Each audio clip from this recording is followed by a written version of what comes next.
Welcome to Vision Plus. Hello and welcome. You're watching Vision Plus. I'm Bonnie Libhart, and you know there's one of the things that's really close to my heart, and that is that I want us here in the viewing area, or if you're watching by YouTube, or if you're watching by archived or video streaming anywhere in the world, we want you to hear some of the things about maybe the difference in capitalism and communism and what it's like to live in the former Soviet Union. And I do want you to remember that we have the books that are available. This is one that my friend Bernice Turner asked me to write about all the people she was involved with. Elvis used to come and watch her play and sing because she was the only woman ever hired by Hank Williams, and B.B. King was good friend, and also Johnny Cash and the Highwaymen, and so Loretta Lynn and so many other people, Tony Bennett, and she wanted me to ask me to write the book about it. So we have this hardcover with a jacket, and you may possibly have one of those with a donation to Vision Plus. I'm going to also show you this one's called Born Again Marriage. This one just came out a couple weeks ago. It's a reprint of an older edition. Tony and I only thought about divorce maybe one time. I would say murder a few times. I shouldn't even say that, but it was. This one's Mission Possible. And it's a lot of people that are part of the National Speakers Association anthology, so you get to see not only my story but other people's stories. Then our daughter, who was a Russian interpreter, Emily, went to the former Soviet Union. And so any of these books you'd like to have copies of yourself, please let us know. I will send, for any donation, the CD of her music.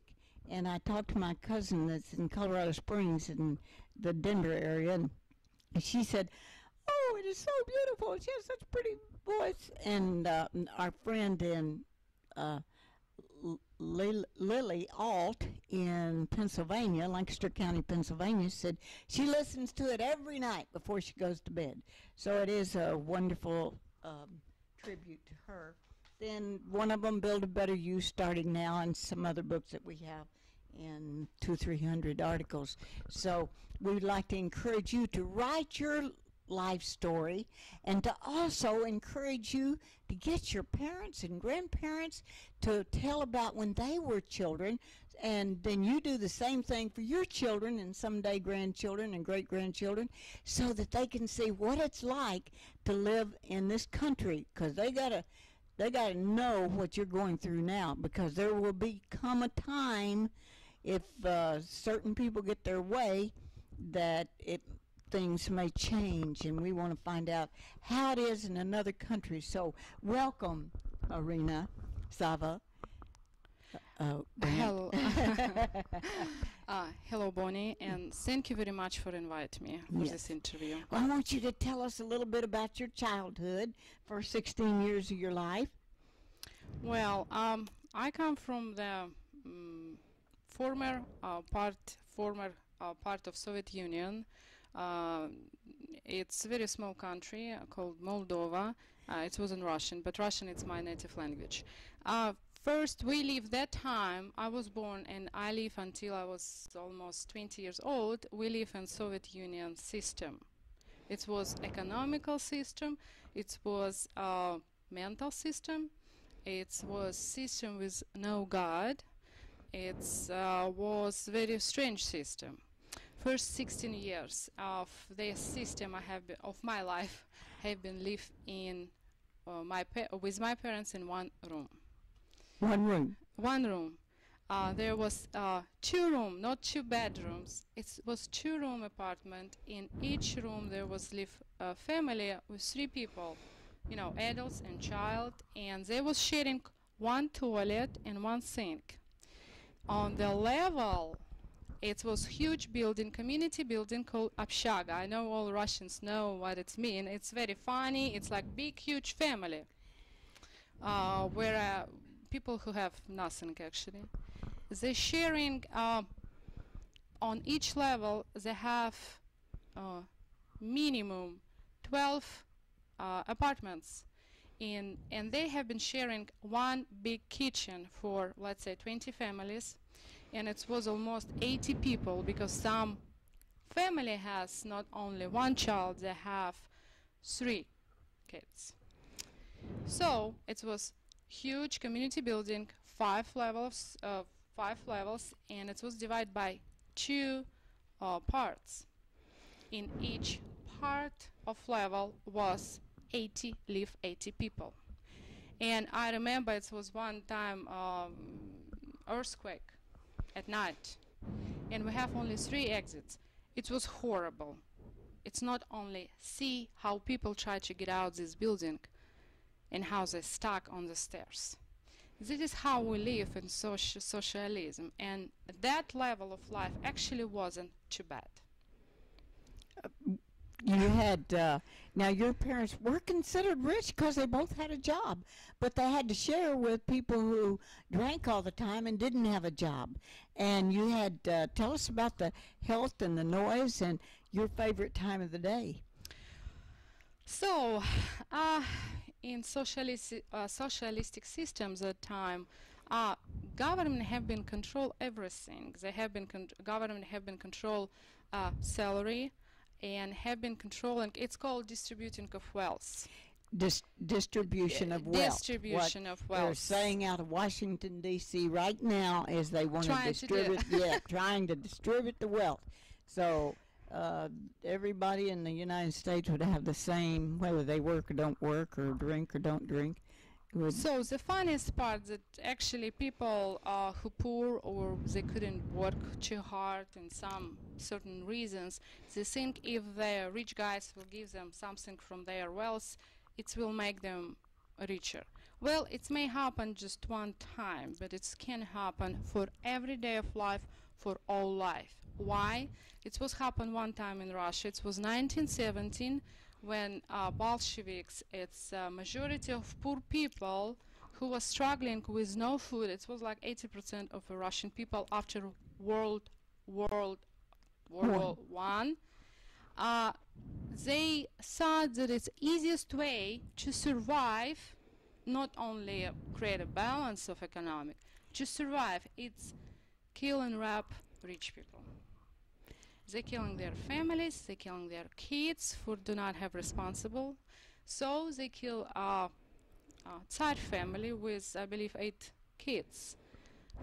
And they think that it's right thing to do. So sometime when I hear President Obama, when he's speaking about hope and distributing of wealth, it sounds a lot of that time. It's doesn't concern me. It scares me. Scares you? Yes. Why does it scare you? Because I know the difference. I know how it in reality works. It doesn't work how it sounds. It doesn't work how it looks. Equality. It works really bad way. When I just come to United States, I didn't know what its freedom mean, and I didn't know what its God mean.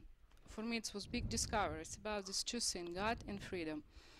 In my country, people think that freedom, it's you do whatever you want, and you won't be responsible. But here, freedom means you have equal opportunities, and you're responsible for what you do. It's not that you just go and get what you want, whatever you want, how you want. You have your own freedom and you respect other people's freedom. In socialism, it's no freedom. In socialism, first of all, basic, it's a control.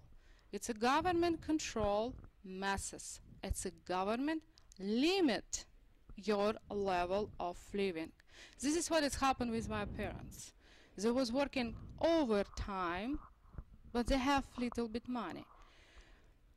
My father did more money unofficially, but officially he couldn't buy anything for that money. And because of this, even working hard, they couldn't afford their own apartment. I even don't say about house. House, most of the houses, personal, like you can imagine, it's owned only government or pop stars. Well, we don't have pop, we have, artists. They have legal rights to make legally a lot money to own this stuff. But majority of people, they don't have legal rights because they have principle of Equality. Equality. You're doing great. Thanks. And so I understand that even though they're saying equality, it means you can, and they're saying freedom, but it's freedom if you need something, It's you freedom steal it. for government. Yeah. Or if you need And something. they you can choose how to equalize everything and everyone. Imagine this stuff. I go to school, all equal stuff. We have the same uniform, and it's not private school. We didn't have private school. It was public school. We have the same uniform, brown dress and brown apron. Black apron. Can you imagine girl in 12 years old or 7 years old, dark clothes? This was our regular clothes for the school. It was very comfortable and convenient because most of the parents have no money for clothes. They're working hard and they don't have money for necessity. They don't have money for clothes. They don't have money for even food. The reason to work, government say for hope. Hope. You don't know what kind of hope. Russians have been built this system, have been spending 70 years to build the system of equality.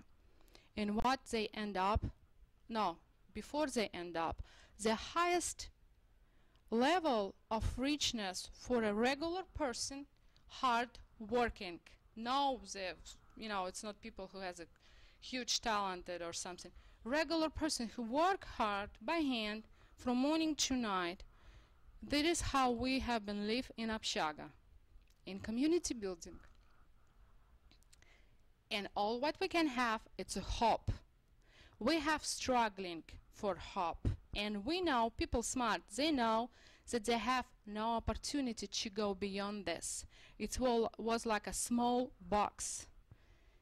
So, when President Obama say about how he says struggling for hope or hope, they just remind me attitude of slavery. It's only slaves can hope because they have nothing else. They don't own anything. They don't pay for their job. They don't even control their own life because government can come at night and take it. This is a socialistic reality. It's not a book idea. It's not book knowledge about how people supposed to live in a happy world. How many people write books, how I wish it will happen and all.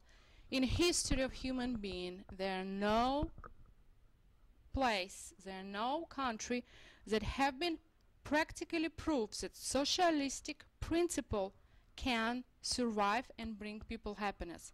No. And if you do not know the difference between things, listen people like me who knows. I'm only 36 years old and I'm already know what is it. And you actually know this is true, and that when they say hope, it is not really what we think of as hope here. It's they may have hope. Go ahead. Go ahead. Yes. Hope. Let's say when President Obama say word hope, it's like hook. He doesn't describe his understanding about hope. Because I don't know where he worked. It seems like he never worked hard. I mean, not hard by mental, by hands. He doesn't know how a regular person should, live everyday life. He doesn't know what it means real struggling to survive. So he's saying about hope. What kind of hope he mean? Nobody know. But he turn on your hope, your desires, what you have been collecting for life, and you looking at him, you're thinking about resolving your hope, but it's not true. It will not, it's, well, what it's gonna be, or it's maybe, it's only his hope to control. He was to be the new world leader for the whole Oh yeah, world. I don't know, Messiah maybe? It looks very nice, maybe sound very nice, but I don't know about realistically for a majority of people, especially in America, one of the most richest and strongest country in the whole world. Another reason about difference between system, economical, I don't speak about mental, economical system of capitalism and socialism. Socialism means control by small group of people, the majority of people. Capitalistic means that you have equal opportunity to use your talent given by God. Well, this law nobody changed yet.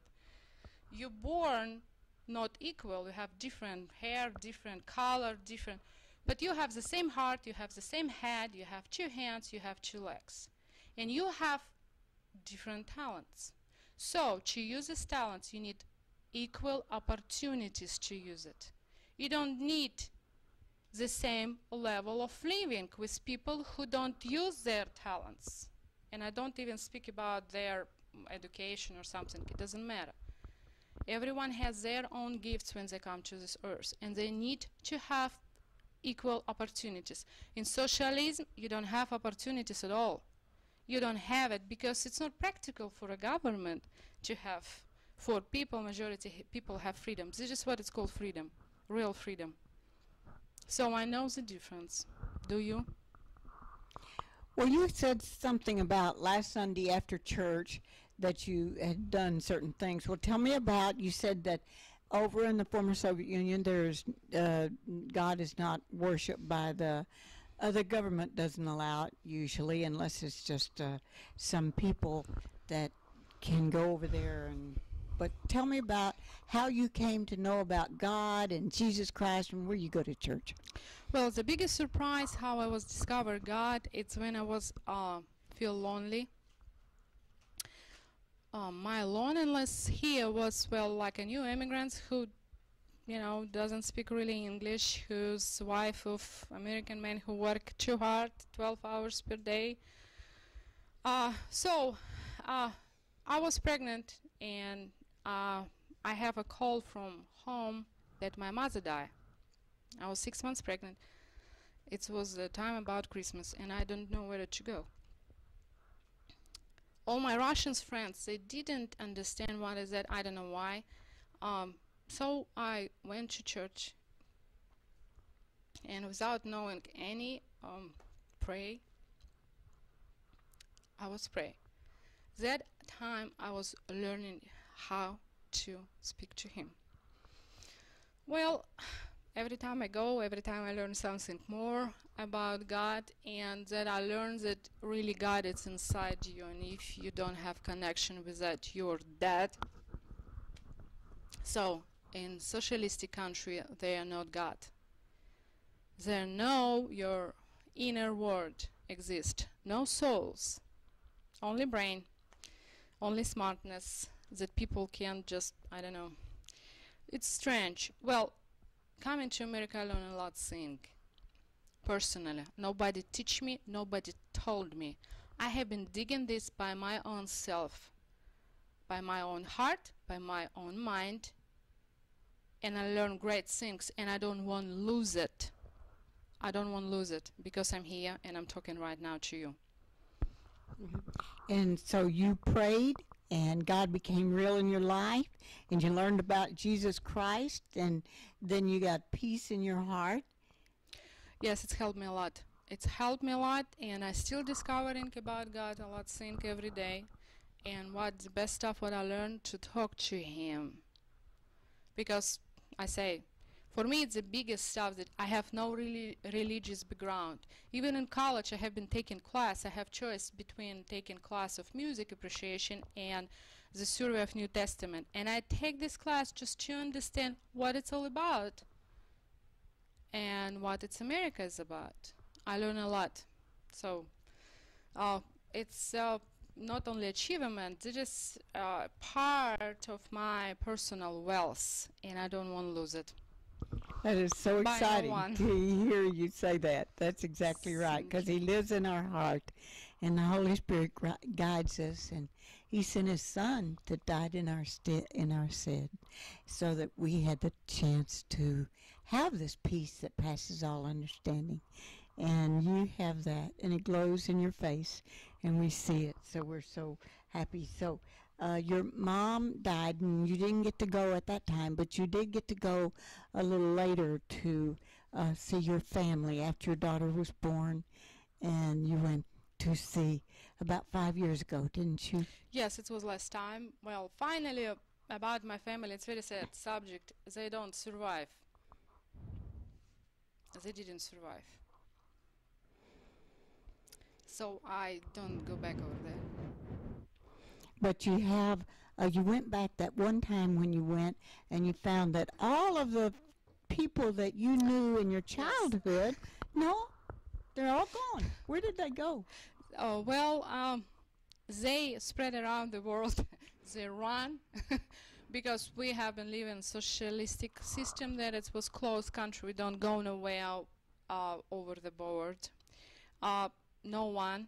It's very seldom when people was allowed to go, and it's very seldom when people can get in. After perestroika happened, of course, the system was break down, and so it's called iron, whatever, barrier, forgot. And people just run. People run to survive. Some people just want to see the freedom. Some people run because they think it's somewhere better. It should be better. Even Russian have one expression that everywhere better, everywhere where you are not. This is about their homeland. Even they are very proud that they are Russians. They couldn't still understand why it was happen like that to them, to their parents, to their families, and they don't want to have their kids have the same. Even right now, we don't have socialistic system. So you wanted to come to America, and you kind of met Wes Brandt through internet, and it worked out. He went to Russia several times. How was he allowed to come and see you? Well, at that time we don't have really, it was open, and he easily can come. It was kind of romantic story how we met. I have been looking for a husband for 7 years. My information about me on the internet was for 7 years, and I have been looking for men to live for the rest of my life. And maybe I have too high standards, I don't know, but nobody can fit in that. Finally, it actually was almost last letter I get from potential brides, groom, husbands. So I open envelope and I see a picture of man with a big fish. There was no house behind, like usually men try to show. There was no car. There was man with a fish in his hand. You know, this guy has a good sense of humor. And the more I look on his face, the more I was interested of him. And my heart said yes. It was saying Russian. I didn't speak English that time because I didn't know what kind of language I was supposed to learn. Because I thought I need to, God, not God, but I didn't have God. It's life bring me man, and I will follow him wherever he's. Well, maybe I was too romantic or naive, I don't know. But this was, I was looking for a person, for a man with who I want to spend time. So when I see picture of my future husband, my heart say yes. It was kind of surprise because it was kind of very strong. You were quickly saying, spasiba, spasiba. Not yet. Not yet. It was long way until I get here because it was he long. came there first. Yes. Few times. He I write him letter. I didn't even read all his information. I write letter. He receives this letter, and I hook him by this letter. He say, how you could know about me so much by just looking on my picture? Say, I don't know. And he start writing me back, and he start calling me, and and I have very tough time. My grandparents was died at the time, and he understands that he need be beside me. And he said, just, you forgive me, but I think you my future wife, and I come see you. So he come one time. I have been thinking, then second time, third time, I still have been thinking. After I come here, we're thinking, I say, okay, yes. Well, it was tough, actually. Well, he is very handsome, so you got to yeah. admit, very handsome. He has, yes. And make beautiful children. Yes. Yeah, and your beautiful 4 daughter. of them. Well, we will wind this up by saying that you want to encourage people to understand the difference in the freedom and the free stuff that we're promised. Free stuff, Oh, yeah. yes. What's Free your stuff. opinion? Yeah, Oh, tell like us a little trap, bit yeah, about that. free stuff. Free Mhm. stuff. Tell us a little bit about the free stuff and what you think is going to happen. Well, with that. we did have in socialistic, like people think it's good stuff, free stuff, free education and free medicine. So, actually, to get good grade on the test, you need pay the teacher. Even it's free, even the government paid to teachers. We don't want to talk about Russians really adore education, they love education, they're dying for education, but this is true. To get a good grade, most of the time, you need to pay the teacher. The same situation with the doctors. It was. Right now, it's little bit different, not too much, but it's little bit different. The same with medicine. You get a regular basic of medicine, but if you want to have better, you need to pay. You have money? No? Sorry. This is called free stuff. So, why happen like that? Well, we live in materialistic world. You need have this stuff to give free. If you don't have this stuff, you don't get it. The question is, where it's come from? From nowhere. You need to create. If you don't create, you don't have it. If you don't pay for this, you don't have it. This is the simplicity of socialistic free stuff. So if you want to, you had asked the question that you were going to ask the people, if you personally want to live in socialism, what's the answer? Hold on 1 second about free medication, free medicine. I have one time surgery, I have no money for anesthesia. It was 4 hours surgery. I didn't pass out. I haven't go through. So I didn't have money for anesthesia and I get free surgery. Can you imagine it? Can you imagine here when doctor even don't look at you and he'll already give you anesthesia. He even didn't touch on you without asking. And doctor who gave me, who make me surgery, he was yell at me. He say, "You are stupid. You need to be quiet. It's so embarrassing to make a noise." This is a real life. So, you want free stuff? You can get it. Well, you can go to Russia. You still have this stuff and some stuff. Mm-hmm.